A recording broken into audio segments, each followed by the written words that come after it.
Ramon, welcome to Beyond the Inbox. Thank you so much for taking the time to join us. Yeah, thank you for having me. Awesome. Can you tell us about your background and how you got involved in the pet industry? Yeah, I've been buying and selling internet businesses for 13, 14 years. Started very small, um, wrote a personal blog, not a personal blog, but a small blog, sold that on flippa.com for $500, bought another website for 500, grew that, and then sold it for 2000. Very small acquisitions, and then they became bigger and bigger. Um, where in 2015 or 16 started a blog about soap operas, the daytime TV shows, um, and grew that into 35 million page views a month. Sold that business 2018, and then I bought my current business called Alpha Paw, the pet e-commerce business. Um, with the proceeds of my previous exit. So I've been doing internet marketing for a very long time, um, from email to SEO to online PR. I've done or tried it, almost everything. I have so many follow up questions. I want to ask you about the origins of Alpha Port. I know it was originally purchased for $325,000. It was Sausage Dog Central. And can you tell us about the specific problem that this website solved? Yeah, I didn't actually know this when I looked at the listing. I knew that I wanted to get into the pet space. I was looking for an e-commerce in the pet space. And then I came across this listing, Sausage Dog Central, and it was a website towards Dachshund. It's a breed, just a breed that's pretty small, small legs. Fairly small pets or small dogs have joint and spine issues because when they jump on and off furniture like sofas and beds, um, it's really bad for their joints. It's very bad for their spine. It's almost similar like if you and I basically every day, 100 times, like jumps from one floor to another, eventually it's going to hurt our joints. Um, so Sausage Dog Central designed a dog ramp. It's like a very pretty simple product. It's a ramp that a dog can walk on and off beds or sofas. So yeah, when I looked at it, it's like, what is this? Like, who would buy a ramp? Because I was thinking like, oh, this is just for lazy dogs that don't want to jump on sofas. But it's actually it's to prevent injuries. Also, very small dogs actually cannot physically jump because it's too high. Or a lot of our customers are also have overweight or very old dogs that cannot just get too, overweight or too old to make a jump. So that was the website or the business I bought. And can you tell me about the decision to rebrand to Alpha Port and to pivot somewhat to what you're doing now? Yeah. And yeah, we've done some testing and like, okay, how can we scale this? When I bought it was Sausage Dog Central and it was very towards Dachshunds. The Dachshunds only have, 6 million Dachshunds are in the United States. Um, and this product also can be used by many other breeds or could be super helpful. So if okay, we keep it that Sausage Dog Central, there's going to be like sort of a ceiling that we're going to hit. So we thought like rebranding it to something more generic so that we can, that's when we came up with the paw ramp. That is basically for, any uh, dog breed and market towards dog breed. What is interesting though, like, so sometimes I do think um, the conversion rate was higher when we were saucydogscentral.com. No matter what we tried, we've never been able to beat the conversion rates again. And I think the reason why it's when it was Social Dog Central and there's just the ramp for Dachshunds, when a person that owns a Dachshund came, was like, oh, this ramp is made for my dog, for my breed. And they really, I think that's really, you know, was the reason why the conversion rate was always higher. And that was conversion rate from first time visitor to first time customer. Yeah. Yeah. So sometimes I think like, and we've thought about it like, okay, instead of doing Alpha Paw that basically sells or caters to all breeds, is to create breed specific mini websites. And we've did some testing, but um, like the operations, the back end was such a nightmare because you Mm. need, multiple Shopify accounts. You need multiple email platform accounts, text message, like everything. You need a new account, and in some cases they could bundle it up. But it was just like, you know, you need to create different emails for each mini website, and so yeah, the manpower and the bandwidth was not worth it for us at the moment. It's interesting you mention the idea for having these mini websites because one thing that really stands out to me when I go on the website is your content strategy. And I look at the blog and how you have different guides for different breeds. And I would love to know more about your strategy behind what you're doing there. Yeah, my background is, you know, internet marketing in general, but mostly content. I've ran a bunch of content sites, and so I wanted to use that, expertise to drive traffic, SEO traffic to our D2C website, e-commerce. But the idea was like, okay, there's tons of search volume of people that searching for, can my dog eat strawberries? My dog keeps, barking at the lights. What can I do? I just, millions of monthly search volume across all the keywords. Um, the idea was we create solid content strategy. We rank for these keywords. Person reads the article, we build trust, and then they see our products and they're like, hey, let's also buy it. Now, um, theory and reality sometimes it doesn't always work, and that's the beauty of internet marketing is always you always have to keep testing. The conversion rate of the blog traffic is very bad. It's yeah, so we pivoted a little bit where we still focus on ranking more pages in Google and other search engines. But instead of trying to convert that traffic into a buyer of one of our physical products, we do lead gen for pet insurance companies. We have banners, we do display banner ads. So we monetize the traffic different ways. That's so interesting because I thought you were going to say that you are converting first time visitors into email subscribers and then sending them down a funnel. Is that something you've considered? So we do that. So we've tried, for example, we have a dog food recall email list where dog food brands all the time have an issue and then they have to be recalled. And so you can join this newsletter, and every time there's a nationwide or like there's a big recall for a specific dog food brand, you will get a notification like, hey, be careful. Um, Dog food brand X just had to recall, all the food between these dates.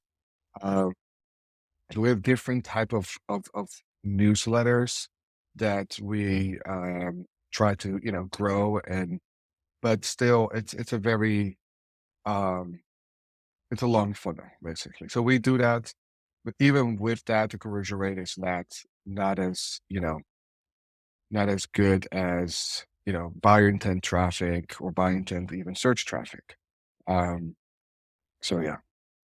I imagine in the long term, all this content is going to serve you very well from a branding perspective. Maybe certain pet owners are searching for different queries and they always see alpha Paw and think, hey, every time I go on this website, I can see they have experts that are writing the content as well. I imagine that is only going to serve you in the long term. Yeah, yeah, I think there's also tons of indirect, advantages to focus on content. Like you said, it's branding, authority. It's like maybe a person doesn't buy right away, but, maybe, they see their ad. Like we retarget people that visit the blog, and we retarget them with our products. Uh, we do have people sign up for a newsletter. And, I think for any business, the more distribution you can get, especially diversified, the better, right? So not focusing on only just Facebook ads or Instagram ads or just influencers. We try to really, have a diverse, diverse channels. You mentioned retargeting and Facebook ads. What type of copy and creative is working well for you? Oh, um, that it changes every week. But in general, what have worked, um, you know, just general in the last couple of years, is like for us, for example, it also depends on the product. So we have different types of product. We have ramps, we sell pee pads, and we sell also beds and blankets. So the messaging is all different. But in our case, the best always works when you point out a problem. Um, and so, for example, in the ramps, it's like, hey, um, did you know X% of Dachshund owner or Dachshunds get a disease called IBDD? One in three, right? So over 30% of Dachshunds get IBDD. The surgery is very painful, very long recovery, and costs a lot of money. It can cost up to $8,000. Um, Here, we are not claiming this can cure or prevent 100%, but one of the reasons that a dog gets IBD, or the chances are higher, is when they jump on and off furniture. Here's a solution, right? So here's the problem. This could cost a lot of money and a lot of pain and tears. Here's a solution, or is like here's a product that could help minimize the chances. So those always work, and same with, we have a dog seat, a dog basket for in the car with a car seat.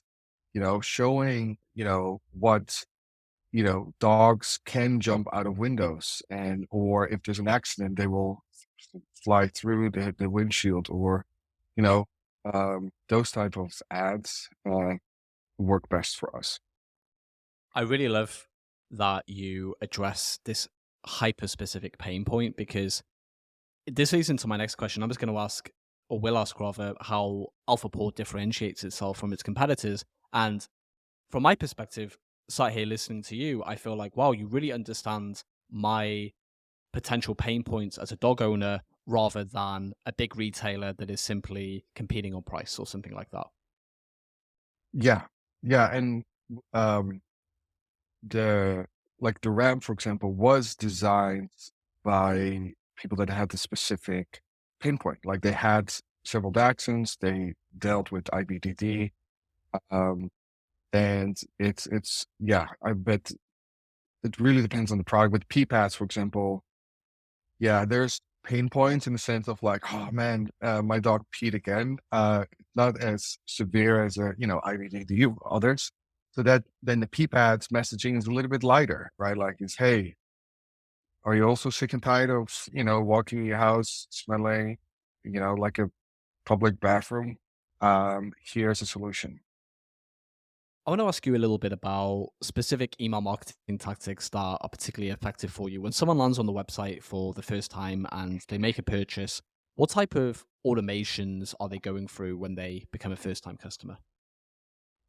Yeah. So we have several depending on what product you buy. So if you buy a ramp, we know, and because we also ask, the breed and all the information. So if it's a ramp, then you get in a different flow where we talk about other products that might be interesting to you. So if it's a ramp, you're concerned about IBDD, especially if you have a smaller pet. So then we talked a little bit more about supplements and other, and we also do like several emails about actually trying to, provide value of like, here are other tips that you can do on your own, right? Like making sure that your pet gets enough exercise every day, making sure the diet is, healthy and diverse. And we don't sell food for them, but, giving those tips for them. But if you buy a pee pad, then you get go into more generic type um, flow where we just talk about, dogs in general and specific products. Um, so yeah, that's what we try to do. What about any automations around behavior? So if I make a purchase from you today and I don't make another purchase for 30, 60 days or whatever it might be, do you have something like that in place? Yes, I don't know on the top of my head because I don't do them day to day account managing. But yeah, we have all these automation plays. Also, if you buy a box of pee pads, we know you have one dog. We know how long the average person takes before they need another box. So then we send reminders like, hey, reminder of reordering a box of pee pads or a box of supplements. And we send reminders based on that as well. I'm going through your funnel right now and I'm getting your emails, and it's really nice to see you're so on point with your email marketing, especially your campaigns. I think I received a Mother's Day campaign quite recently. Can you talk a little bit about how you think about email campaigns, how often you send them, and everything in between?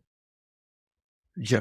Um, we send them as many times as possible that we can get away with without, of course, butchering the quality of our list.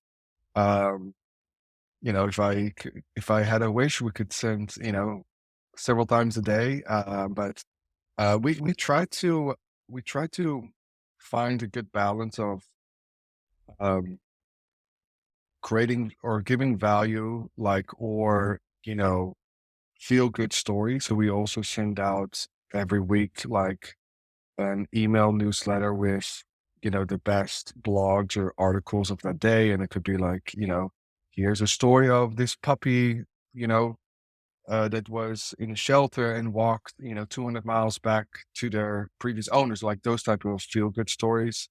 Two stories about, we do a lot of donations. We've donated hundreds of thousands of dollars in pet foods for shelter. So, we talk about that in our emails as well. And then the typical standard things that a lot of D2C brands do is like, okay, Mother's Day's coming up. So now we're pushing that, for example. Um, After Mother's Day, I don't know what holidays after Mother's Day, but then, we talk a little bit more about those. At the end of the day, for us at least, I know it's a bad thing. Um, there are still, what works best is discounts, right? Like pricing, unfortunately. You mentioned you have a team, and I'm curious how many are on the team, and when are you in your genius zone? When do you enjoy, or where rather do you enjoy spending most of your time right now? Yeah, we have a very small team with 5 people total, with a couple freelancers here and there. Customer support is freelancers, but we have 5 in-house people. And I personally like the growth side, like marketing side, um, of coming up with you know creative ways of like, how can we get more traffic to the website or targeted traffic to the website? How can we convert those people? Um, you know, we did a Daxon quiz, for example, in Facebook Messenger, where like, hey, how much do you know about Daxons? And then it opens a flow in Facebook Messenger, and it asks, questions like, multiple choice questions of like, where does the Dachshund breed comes from? And then, people answer that. And then, at the end, we ask, is it good for your dog, for your Dachshund to jump on enough furniture? And then we talk about like how bad that is. And then we talk about, hey, here's the solution. Here's the ramp. Check it out. So those things, I enjoy trying to work on those type of strategies. Who are some of the marketing people you look up to? How do you stay abreast of what's working today? Oh, that's a good question. because there's like multiple people in different, you know, fields. I follow a lot on Twitter. Like I get so much value from Twitter. So if you're not on Twitter, definitely recommend that. Um, and I follow. And I have a lot of friends that are founders, direct to consumer. So I'm in different type of WhatsApp groups with other founders, and I think that's super valuable. Of like, hey, because we are because it's a closed group, people are a little bit more open to tell their secrets of what's working because none of us compete directly with each other. So um, people are a little bit more open of like, oh, the last 2 weeks we've done XYZ and it's, these are the results. It's amazing. You guys should try to. Um, but yeah, I like Nick Sharma. He writes a weekly newsletter too. That's super helpful for us. Um, yeah. Um, who else actually? Yeah, I think my answer is stay with Nick Sharma for now. Yeah. Nick Sharma is great, and Ramon, I've read some of your threads as well, and I really enjoyed them, especially the one about you purchasing the WWE fan blog. That was an interesting read as well. Oh, Um, so switching gears a little bit, I wanted to ask you: you bought the website several years ago now, and how has the pet industry evolved over time, and how has AlphaPore adapted to these changes? yeah. Well, we had COVID. So I bought it in 2018, and the first 2 years were amazing. Everything was, scaling like crazy, couldn't keep up. And then COVID happened, and then in the beginning it was still good because more people had to shop more online, right? Like they couldn't buy their pee pads at the supermarket or pet store. I don't know if pet stores were closed or not, but regardless, like more people shopped online. Basically, they didn't want to go. Um, so sales wise was good in the beginning, but then um, probably you've heard it too. It's like the supply chain problem started to hit where container prices went from $3,000 per container to up to 30,000. FedEx, UPS increasing their shipping rates, um, shipping delays. We had several times we had containers stuck on sea for, 4 to 8 weeks without knowing when we get the inventory. Like it was just a very difficult year for us. And also like our margins got killed because especially if you're ramp, it's like huge in volume, Mm. right? Like, so um, only 1,600 rams fit in a huge container. So if the container price goes from 3 to 25, it's a huge dent in our margin. So, and then same year, of course, iOS updates happened, iOS 14, and first of many other annoying updates that also didn't help our, marketing performance. So 2021 was definitely challenging for us. Then 2022 was really for us focusing more on bottom line profitability, staying lean, how can we, um, be more efficient as a company and not focusing on top line anymore. And well, we're not saying not focusing, but bottom line or profitability. Became just such much more important for us. So yeah, now we are in a much healthier and better state than in 2021. What does 2023 look like for AlphaPore? Sorry, I didn't, this year, 2023? Yeah. Okay, sorry, yeah, I didn't hear. So we launched 2 years ago a cat litter brand called Genius Litter. Um, that we Even though we started, well, probably 18 months ago, we launched that. That's grown really, really fast. We launched in all PetSmart stores earlier this year. We're going to launch in Canada.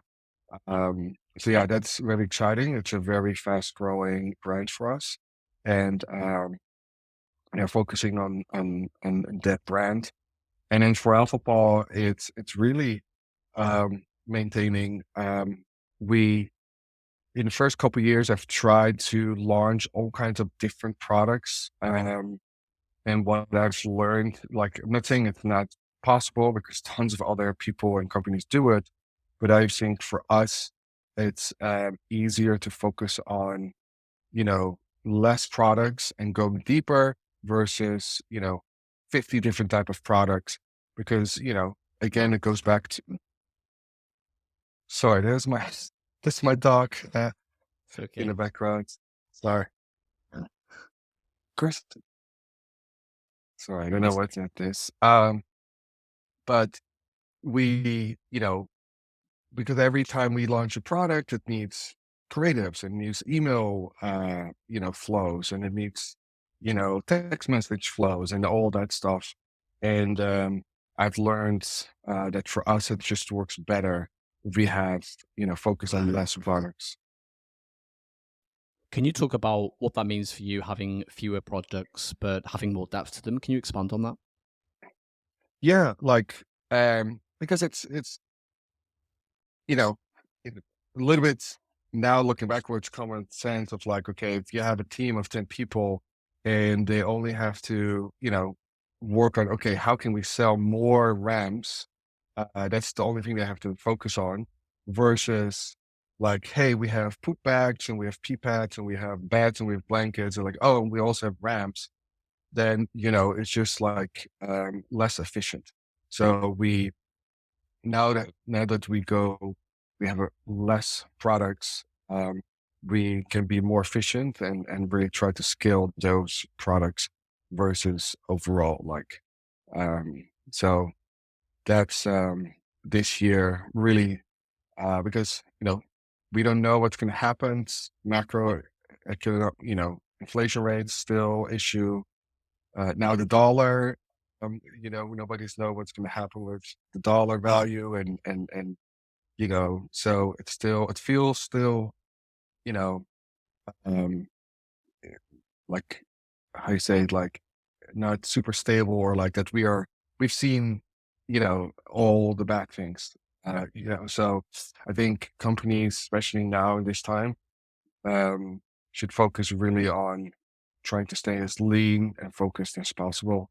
And focus on things like, that you own as well, like emails, Facebook ads. Now we've all know, like an iOS update was not even Facebook's fault. And, Apple makes an update that affects every single advertiser, like, um, and that could happen again or in a different capacity. So we're really focusing on, channels that we quote unquote own. And I know with email, you still are dealing with, spam filters or ISPs or like, all these type of things, but it's still, you have a little bit more control, in my opinion.